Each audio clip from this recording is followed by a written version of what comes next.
సుమన్ టీవీలో మీ business promotions కోసం ఈ కింది నెంబర్ను సంప్రదించగలరు.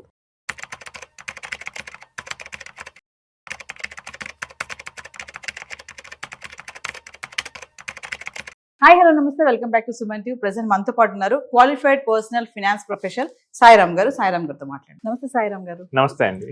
సాయిరామ్ గారు, ఇప్పుడు ఫినాన్షియల్ అడ్వైజర్ గా చలామణి అవుతున్నటువంటి అవధూత్ సాతే ట్రైనింగ్ అకాడమీ పైన సెబీ రైడ్ చేయడం చూసాం మనం.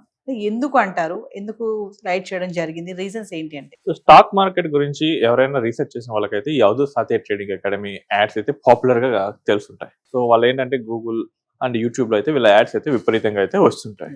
సో సెబీ అయితే రీసెంట్ గా వీళ్ళ కంపెనీ మీద రైడ్ చేసి ఆల్మోస్ట్ 550 crores అయితే పెనాల్టీ వేస్తుంది. అసలు ఇన్ డెప్త్ గా చూస్తే కనుక వీళ్ళు ఏం చేశారంటే యాడ్స్ రన్ చేశారు. ఈ యాడ్స్ కూడా ఏంటంటే ఇయర్లీ మీకు స్టాక్ మార్కెట్ లో 30 to 40% రిటర్న్ వస్తాయి. సో మీరు ఈజీగా ఇక్కడ సంపాదించుకోవచ్చు అని మిస్లీడింగ్ యాడ్స్ అయితే రన్ చేశారు. ఇంకొంచెం డెప్త్ గా వెళ్తే కనుక వీళ్ళు ఇటీవల రన్ చేసిన ఒక యాడ్ లో ఒక హౌస్ వైఫ్ వాళ్ళ ద్వారా ట్రైనింగ్ తీసుకొని స్టాక్ మార్కెట్ లో ట్రేడింగ్ చేసి తక్కువ సమయంలోనే ఆల్మోస్ట్ £1 కోటి ప్రాఫిట్ సంపాదించింది. నెక్స్ట్ ఒక కాలేజ్ స్టూడెంట్ బైక్ కొన్నాడు. నెక్స్ట్ ఒక బ్యాంక్ మేనేజర్ వాళ్ళ శాలరీ కన్నా ఎక్కువ సంపాదిస్తున్నాడు. అసలు ట్రేడింగ్ చేయడానికి ఏజ్ అనేది ఒక నెంబర్ మాత్రమే. జస్ట్ మా దగ్గర ట్రైనింగ్ తీసుకుంటే ఈవెన్ 10 years కిడ్ కూడా ట్రేడ్ చేయగలరు స్టాక్ మార్కెట్ లో అన్నట్లు యాడ్స్ ఇచ్చారు. అండ్ వీళ్ళు చేసే వెబినార్స్ కూడా చాలా హైఫైగా ఉంటాయి. సో అసలు మనల్ని అంతా ఒక డిఫరెంట్ లోకంలోకి తీసుకెళ్తూ ఉంటారు. సో ఈ యాడ్స్ చూసిన వాళ్ళందరూ ఏంటంటే చాలా మంది వీళ్ళకి కాంటాక్ట్ అయ్యారు. సో కాంటాక్ట్ అయినప్పుడు వీళ్ళకి వెబినార్స్ ఫీజెస్ ఉన్నాయి. అవి ఏంటంటే 500 నుంచి ఆల్మోస్ట్ 6.75 lakhs వరకు ఉన్నాయి ఫీజెస్. 500 అనేది initial step. So eye opener webinar అని వీళ్ళు స్టార్ట్ చేస్తారు. ఎవరైతే ఐ ఓపెనర్ వెబినార్ రిజిస్టర్ అవుతారో ఇక వాళ్ళ నుంచి వీళ్ళ ఎంప్లాయీస్ వాళ్ళ డేటా ఉంటుంది కాబట్టి వీళ్ళకి కాల్ చేసి, సార్ మా దగ్గర తీసుకున్న వాళ్ళకి ఇంత ప్రాఫిట్స్ వచ్చాయి, ఇంత ఇన్కమ్ వచ్చింది, వీళ్ళు ఇట్లా చేశారు అట్లా చేశారు అని లూర్ చేసేవాళ్ళు. లూర్ చేసి హై వాల్యూ ఉన్న ప్యాకేజెస్ తీసుకోవడానికి ప్రోత్సహించారు. ఒక 50,000 నుంచి ₹1,00,000 లేదా 6.6 lakhs కూడా ఇలా ఎంత హై వాల్యూ ఉంటే అంత హై వాల్యూకి రికమెండ్ చేసేవాళ్ళు. ఒకవేళ కస్టమర్ నా దగ్గర డబ్బులు లేవురా బాబు అంటే కనుక వీళ్ళు ఏం చేసేవాళ్ళంటే లోన్ తీసుకోండి sir, personal loan, credit card మీద ఈఎంఐ ఇస్తాం సార్, ఇలా డిఫరెంట్ ఆప్షన్స్ కస్టమర్ మీద కోర్స్ తీసుకునేట్లు ప్రెషర్ చేశారు. ఇట్లా ఆల్మోస్ట్ ఒక 4 lakh members తీసుకున్నారండి ఈ కోర్సెస్. ఈ 4 lakh members నుంచి సుమారు 600 crores కలెక్ట్ చేశారు వీళ్ళు లాస్ట్ 10 years లో. ఈ కోర్స్ తీసుకున్న తర్వాత చాలా మందికి ఏంటంటే ఈ ట్రైనింగ్ జరిగింది. వాళ్ళు ఈ ట్రైనింగ్ తో ట్రేడ్స్ అయితే చేశారు. బట్ చాలా మంది నష్టపోయారు. ఇలా నష్టపోవడం చూసి వీళ్ళు సెబీ కంప్లైంట్స్ ఇచ్చారు. సెబీ అప్పుడు వీళ్ళ యాడ్స్ చూసేసి 1 year బ్యాక్ వార్నింగ్ లెటర్ అయితే ఇష్యూ చేసింది. మీరు ఇలా మిస్గైడింగ్ గా ఇస్తున్నారు, ఇది కరెక్ట్ కాదు, మీరు తీరు మార్చుకోండి అని చెప్పింది. బట్ అయినా వాళ్ళు దాన్ని అసలు బేఖాతరు చేసి వాళ్ళు అదే పందాలో యాడ్స్, ఫ్రాడ్ యాడ్స్ అయితే ఇవ్వడం మొదలు పెట్టారు. సెబీ లాస్ట్ ఆగస్ట్లో కోర్టు నుంచి పర్మిషన్ తీసుకొని వాళ్ళ కంపెనీ మీద రైడ్ చేసింది. ఈ రైడ్ లో కొన్ని విస్తుగొలిపే అంశాలు అయితే బయటకు వచ్చాయి. వీళ్ళ వెబినార్స్ ఉన్నాయి. ఈ వెబినార్స్ లో ఈ అవధూత్ అనే పర్సన్ ఏం చేస్తున్నాడంటే కస్టమర్స్ ని, ఎవరైతే ఆ వెబినార్స్ లో వచ్చే వాళ్ళని మోటివేట్ చేస్తున్నాడు. ఈ స్టాక్ నేను ఇలా అనాలిసిస్ చేశాను, ఇక్కడ బాగుంటుంది, ఇక్కడ నేను ఎంట్రీ తీసుకుంటానని చెప్పేసి. సో అది చూసి ఏం చేస్తున్నానంటే కస్టమర్లకు అంత తెలియదండి చాలా మందికి. వాళ్ళు డైరెక్ట్ గా ఆయన కొన్నాడు కదా నేను కూడా కొనేస్తా అని చెప్పి కొనేసేవాళ్ళు. అంటే ఈయన ఇక్కడ ఏం చేస్తున్నాడు, ఇన్వెస్ట్మెంట్ అడ్వైజ్ ఇస్తున్నాడు. సో సెబీ ఈయనకి నిజంగానే ఇన్వెస్ట్మెంట్ అడ్వైజ్ లైసెన్స్ ఉందా లేదా అని చెక్ చేసింది. ఆయనకు లేదు. నెక్స్ట్ వాళ్ళ వాట్సాప్ గ్రూప్ లో ఎవరైతే స్పెషల్ ప్యాకేజెస్ తీసుకుంటారో, ఎవరైతే డిమాట్ అకౌంట్ వాళ్ళ కింద ఓపెన్ చేస్తారో, డిమాట్ అకౌంట్ ఓపెన్ చేస్తే కనుక వీళ్ళు చేసే ట్రేడ్స్ మీద వాళ్ళకి కమిషన్ వస్తుంది. సో ఎవరైతే వాళ్ళ కింద డిమాట్ అకౌంట్ ఓపెన్ చేస్తారో వాళ్ళకి స్పెషల్ వాట్సాప్ గ్రూప్స్ లేదా హై లెవెల్ ప్యాకేజెస్ ఉన్నారో వాళ్ళకి స్పెషల్ వాట్సాప్ గ్రూప్ ఇచ్చారు. అక్కడ ఈ ట్రేడ్ కొనండి, ఈ ట్రేడ్ చేయండి, ఈ స్టాక్ కొనండి, ఈ పొజిషన్ లో ఎంట్రీ అవ్వండి, ఇక్కడ స్టాప్ లాస్ పెట్టుకోండి, ఇలాంటి ఇచ్చేవాళ్ళు. సో అది చూసి కూడా చాలా మంది చేసేవాళ్ళు. అండ్ ఎవరైతే వీళ్ళ ట్రేడింగ్ చేయించడానికి వీళ్ళ టీం వాళ్ళు ఏం చేశారంటే ఫేక్ స్క్రీన్ షాట్స్ పెట్టేవాళ్ళు. సార్ మీరు చెప్పింది నేను చేశాను, నాకు ఇది ప్రాఫిట్ వచ్చేది. అండ్ నిజంగానే ఎవరైతే ట్రేడ్స్ చేశారో అందులో లాభాలు వచ్చిన వాళ్ళే మాత్రమే చూపించేవాళ్ళు. అప్పుడు ఏమవుతుంది, ఇదేమి తెలియని నార్మల్ కస్టమర్కి ఏమనుకుంటాడు, ఓకే ఇక్కడ నేను నిజంగానే జరిగితే నాకు నిజంగానే లాభాలు వస్తాయి, నేను స్టాక్ మార్కెట్ నుంచి హెవీ ఇన్కమ్ తీసుకోవచ్చు అనుకొని గైడ్ అయ్యే ప్రమాదం ఉంది. అండ్ వీళ్ళు చేసే రీసెర్చ్ కూడా కరెక్ట్ గా లైసెన్స్ లేకుండా చేస్తున్నారు. సెబీ దగ్గర నుంచి రీసెర్చ్ అనలిస్ట్ లైసెన్స్ లేకుండా వీళ్ళు జనరల్ గా పబ్లిక్ కి మొత్తం ఈ స్టాక్ పెరుగుద్ది, ఈ స్టాక్ తగ్గుద్ది ఇలా చెప్పేస్తూ ఉన్నారు. సో దీనివల్ల ఏమవుతుందంటే చాలా మంది అమాయకులందరూ అది నిజమే అనుకుని పెట్టేస్తున్నారు. అండ్ ఇంకోటి ఏంటంటే వీళ్ళు ఇచ్చే అడ్వైజెస్ ని వీళ్ళే ఫాలో అవ్వట్లేదు.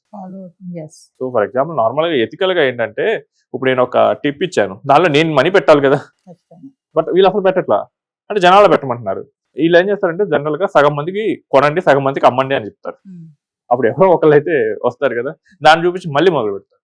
అండ్ సెబీ ఏం చేసిందంటే సరే ఈ అవధూత్ అసలు ఏమన్నా నిజంగానే ప్రాఫిట్స్ లో ఉన్నాడని చెప్పి స్టాక్ ఎక్స్చేంజ్ నుంచి ఈయన పాన్ నెంబర్ తో డేటా పట్టుకొచ్చింది. లాస్ట్ 2 years ఆల్మోస్ట్ 6 కోట్ల లాస్ లో ఉన్నాడు. Loss 6 crores loss. అంటే లాస్ట్ 2 years నుంచి 6 crores లాస్ లో ఉన్న పర్సన్ నేను స్టాక్ మార్కెట్ లో ట్రేడింగ్ లో ట్రైనింగ్ ఇస్తా అని చెప్పి జనాలను అట్రాక్ట్ చేశాడు.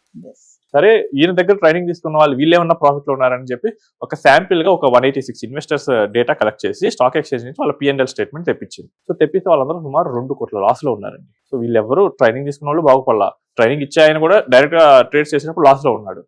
బాగుపడింది వాళ్ళ కంపెనీ. సుమారు ఫీజులు అయితే 600 కోట్లు కలెక్ట్ చేసింది. నెక్స్ట్ ఇంకా మిస్ గైడింగ్ కోసం ఏం చేస్తారంటే ఈయన వెబినార్స్ కండక్ట్ చేసేవాడు. ఆ వెబినార్స్ లో మా దగ్గర ట్రైనింగ్ తీసుకున్న స్టూడెంట్స్ ఎలా సక్సెస్ అయ్యారని చెప్పేవారు. ఇందాక మీకు చెప్పినట్లు ఒక హౌస్ వైఫ్ 2.5 years లో 1 crore సంపాదించింది అని చెప్పేసి ఒక హైప్ ఇచ్చి ఆమె గురించి చెప్పాడు. ఆమెను కూడా తీసుకొచ్చి మాట్లాడిచ్చారు. కరెక్ట్ గా సెబీ ఏం చేసిందంటే వాళ్ళ ఆ పర్సన్ యొక్క ట్రేడ్స్ వ్యూని తెప్పించేది స్టాక్ ఎక్స్చేంజ్ నుంచి. ఈ టైంలో ఆమెకు వచ్చిన ప్రాఫిట్ 4 లక్షలండి. ఆయన ఏం చెప్పాడు, 1 కోటి రూపాయలు వచ్చింది. సో చూడండి, ఒక హౌస్ వైఫ్ 1 కోటి రూపాయలు ఎర్న్ చేయగలిగిందంటే టాలెంట్ ఉన్న నేను ఇంకా ఎంత చేయగలను చెప్పి నార్మల్ గా డీవియేట్ అవుతారు. నెక్స్ట్ ఇంకొకరు ఏం చేశారంటే బ్యాంక్ మేనేజర్ శాలరీ కన్నా ఎక్కువ సంపాదిస్తుందని చెప్పారు. సెబీ చూస్తే ఈ టైంలో ఆమె ఏం చేసిందంటే 1 లక్ష రూపాయలు లాస్ లో ఉంది, వీళ్ళు ఏమో ప్రాఫిట్ లో ఉన్నట్లు చెప్పారు. ఇలా కంప్లీట్ గా మిస్గైడింగ్ చేశారు. సో దాంతో ఈ సెబీ వీళ్ళ మీద రైట్ చేసి మీరు ఎంతైతే ఫీజెస్ కలెక్ట్ చేశారో అవన్నీ ఇన్వెస్టర్స్ కి రిఫండ్ ఇవ్వాలి. మీ దగ్గర కోర్స్ ఫీజులు తీసుకున్న వాళ్ళందరికీ మీరు మొత్తం రిఫండ్ ఇచ్చేయాలి. అండ్ ఆయన స్టాక్ మార్కెట్ లోంచి ట్రేడ్ చేయకుండా బ్యాన్ చేసింది సెబీ. సో ఇలాంటి ఫ్రాడ్స్ అయితే జరుగుతూనే ఉన్నాయండి. ఇది నాట్ ఏ ఫస్ట్ ఫ్రాడ్, ఇది నాట్ ఏ లాస్ట్ ఫ్రాడ్. ఇది కంటిన్యూ అవుతూనే ఉంటాయి. ఇన్వెస్టర్స్ యొక్క గ్రీడీనెస్ ని ఆసరాగా చేసుకొని ఇలాంటి ట్రైనింగ్ ఇన్స్టిట్యూట్స్ అనేవి పుట్టుకొస్తున్నాయి. అండ్ ఇంకోటి ఏంటంటే ట్రైనింగ్ పేరుతో వీళ్ళు ఏం చేస్తారంటే మేము ఎడ్యుకేటివ్ వెబినార్స్ కండక్ట్ చేస్తాం అని చెప్తారు. ఎడ్యుకేటివ్ వెబినార్స్ లో సెబీ ఒక రూల్ ఏంటంటే మీరు లాస్ట్ 3 months యొక్క లైవ్ డేటాని తీసుకోకూడదు. లైవ్ మార్కెట్ డేటా తీసుకోకూడదు, లాస్ట్ 3 months యొక్క డేటా కూడా తీసుకోకూడదు. కానీ చాలా మంది ఏంటంటే ఈ రోజు మార్కెట్ ఎట్లా ఉంది లేదా నిన్న మార్కెట్ ఎట్లా ఉంది అని చెప్పేసి చేస్తూ ఉంటారు. సో దాంతో ఏమవుతుంది, సెబీ రూల్ వయలేట్ అవుతుంది. సో లాస్ట్ నిన్న మార్కెట్ అనాలిసిస్ చెప్తారు. సో దాంతో తెలియని వాళ్ళు ఏం చేస్తారు, ఓకే నిన్న మార్కెట్ బాగా పెరుగుద్దని ఏం చెప్పారని చెప్పి పెట్టేయచ్చు. సో సెబీ చాలా క్లియర్ గా చెప్పింది, మీరు ఎడ్యుకేటివ్ కంటెంట్ చేస్తే కనుక లాస్ట్ 3 months డేటా వాడకూడదు. నెక్స్ట్ మీరు లైవ్ ట్రేడింగ్ డేటా కూడా అసలు వాడకూడదు. మీరు అలా వాడాలంటే better take research analyst licence లేదా RIA లైసెన్స్ తీసుకుని డైరెక్ట్ కస్టమర్స్ కి అడ్వైజ్ ఇవ్వండి, అది లీగల్. బట్ అలా అది తీసుకోవాలంటే వీళ్ళకి ఏంటంటే చాలా ఆడిట్స్ ఉంటాయి, ఇవన్నీ ఉంటాయి. ఇవన్నీ తప్పించుకోవడానికి ఈజీగా మేము ఎడ్యుకేటివ్ ట్రైనింగ్ ఇస్తాం, దాంతో ఏ లైసెన్స్ అక్కర్లేదు అని చెప్పి ఇట్లా ఫ్రాడ్ చేస్తున్నారు. ఇలాంటి ఫ్రాడ్ చార్స్ తెలుగులో కూడా ఉన్నారండి. లాస్ట్ టైం మనకి హైదరాబాద్ లో కూడా ఒక ఇన్ఫ్లుయెన్సర్స్ ని సెబీ రైట్ చేసింది. ఆల్మోస్ట్ 150 crores కస్టమర్స్ కి అయితే రిఫండ్ ఇప్పించింది. సో చాలా మంది ఏంటంటే లైసెన్స్ తీసుకోకుండా ఇలాంటి యాక్టివిటీ అయితే చేస్తున్నారు. అండ్ యూట్యూబ్ లో వాళ్ళకున్న పాపులారిటీ చూసి చాలా మంది ఏంటంటే వాళ్ళకి దగ్గరికి వెళ్ళేసి ఫీజెస్ కడతాం ఇలాంటివి చేస్తున్నారు. సో ఈవెన్ మనకి 1 year బ్యాక్ చూసుకుంటే PR Sundar, so he's from Tamil Nadu, he's a famous option trader. So ఆయన కూడా ట్రైనింగ్ ఇస్తూ ఉంటాడు. బట్ ఆయన ఏంటంటే option training is very easy అంటాడు. But it is easy for him, not for the general public. General public options మీద కావాలంటే చాలా స్కిల్ ఉండాలండి, మార్కెట్ మీద అవగాహన ఉండాలి. ఇవన్నీ ఏమీ లేకుండా నేను ఈజీగా తీసుకొస్తానంటే కనుక అది ఇన్వెస్టర్స్ ని చేయడమే అవుతుంది. ఇన్వెస్టర్ ఇలా గైడ్ చేయాలంటే ఖచ్చితంగా లైసెన్స్ మస్ట్ కదండి.